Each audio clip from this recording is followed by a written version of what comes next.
Welcome to The Explainer. Today, we're doing something a little different. We're cracking open the master plan for a universe that's built from the ground up on secrets and security. We're talking about the Nexus-Verse. So, think about it for a second. In our digital world, how do you truly protect an idea? I mean, really lock it down. Well, that's the fundamental problem the Nexus-Verse is trying to solve. And its solution? It's radical.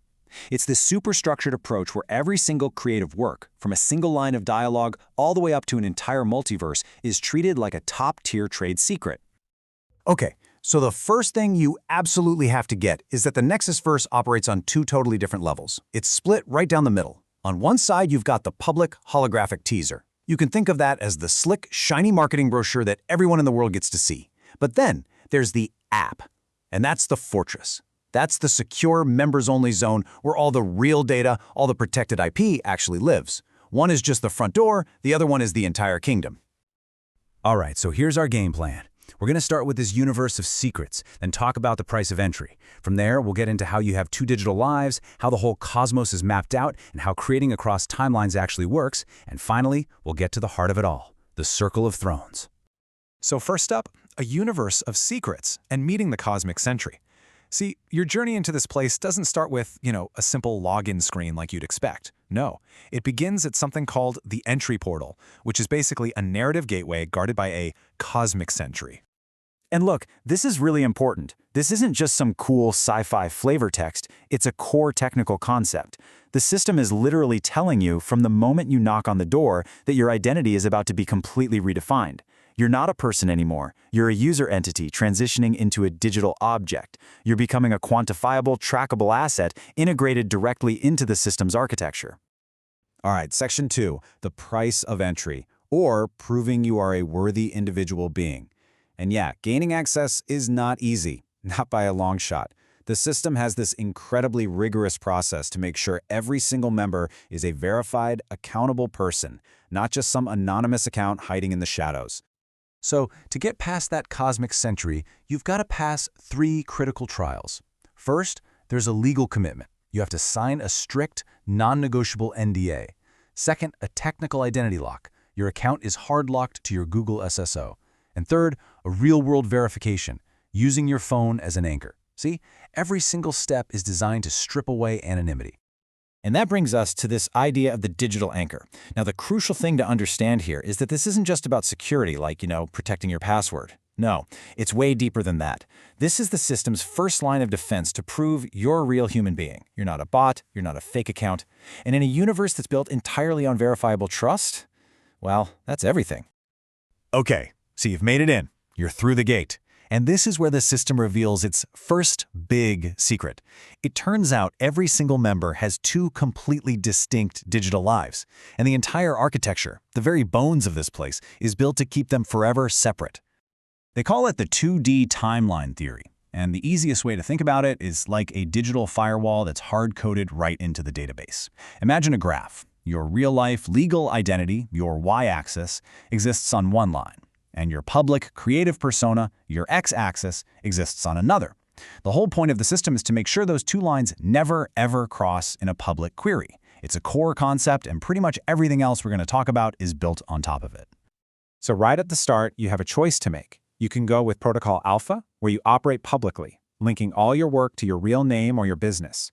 Or you can choose Protocol Beta, where you operate completely behind the scenes, under a hidden persona. And again, the architecture itself makes sure that one can never, ever contaminate the other. And this is where it gets really fascinating. We see this concept of immutability in action. You can't go back and change your history. It's like if you decide to go public after spending years working under a hidden name, all that old work gets locked away forever in a legacy archive. Your past world line is preserved, totally sealed off from your new public one. What's done is done. Okay, so your identity is now locked down and split in two. Let's move on to the structure of the universe itself. We're mapping the cosmos now. But here's the twist. This is less about cool, creative lore and a lot more about being a hyper-organized, almost obsessive filing system for intellectual property.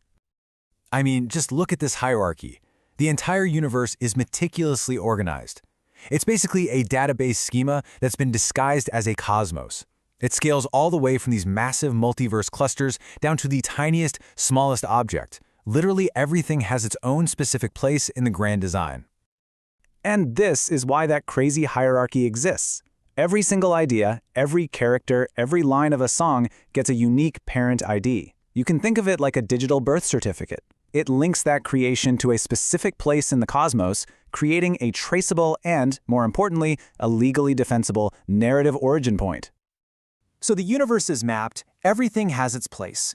The big question now is, how do members actually create content inside these complex branching realities? This is where things start to get really, really interesting, especially if you're a creative. The answer is something called the N factor, or the narrative factor, and this is basically the engine of creativity for the whole verse. It's a system that's literally designed to let creators explore what-if scenarios, so you can create official, trackable, and protected versions of your content that exist on alternate timelines. And it's all managed with a simple little tag. But don't think for a second this is just creative chaos. Oh no, it is managed with extreme precision. Take a look at this.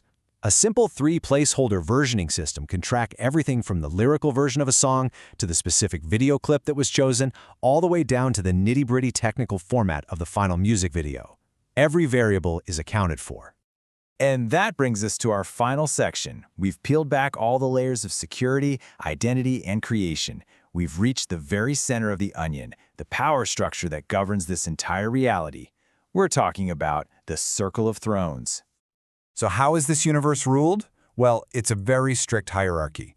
Right at the tippy top, you have the Circle of Thrones. That's the private board of directors. Then there's the sovereign admin, who is the ultimate technical and administrative authority. This person has the final say on all sanctions and on how any asset inside the verse can be used. Make no mistake, this is where the ultimate control lies. This is wild. Even the concept of trust is technical and geographically bound. To get high-level access, for example, you might need a vouch from an already trusted member. They can give you a special code, but here's the kicker. They can only issue it if you are physically within a 1-mile radius of them. It's this bizarre but clever blend of digital security and real-world proximity, all to maintain order. So when you put it all together, what this system shows us is, well, it's a potential future. A future where every single idea can be tracked, versioned, and protected with absolute, undeniable certainty. And that leaves us with one big question, the one on the screen. Is this the ultimate fortress for protecting intellectual property, or is it a gilded cage for creativity? What is the true price of that kind of security? And maybe more importantly, is it a price creators are actually willing to pay?